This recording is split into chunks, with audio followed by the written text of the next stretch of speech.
Mga magandang tanghali mga master, no? Volunteer individual for peace. Oh, yan. Sorry. Kay Commissioner Shed, Ronald Daman. Ayan.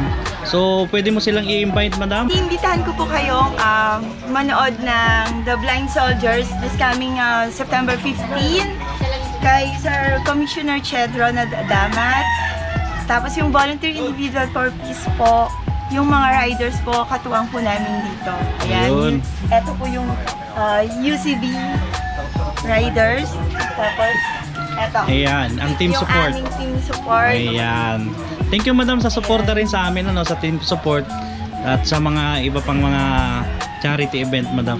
Maraming salamat, madam, dahil naimbitahan mo kami sa inyong event. Yan, sa VIP. Yan.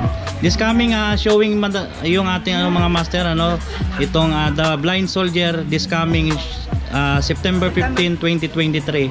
Yan, sa SM North EDSA po. Tsaka sa lahat po ng SM North, sa 30 SM North EDSA Cinema. Okay, yan. Showing po September 15. Premiere night po namin September 9 sa SM North EDSA, 5:30 PM. Yun. So, kita-kita tayo doon kung makakapunta tayo.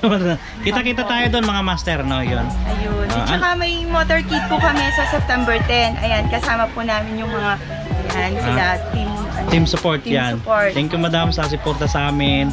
Anong name niyo, madam? Ako po si Catherine Pascual, Kite Eros Screening. Catherine Pascual po. Yes, po. Yan. Thank you, madam.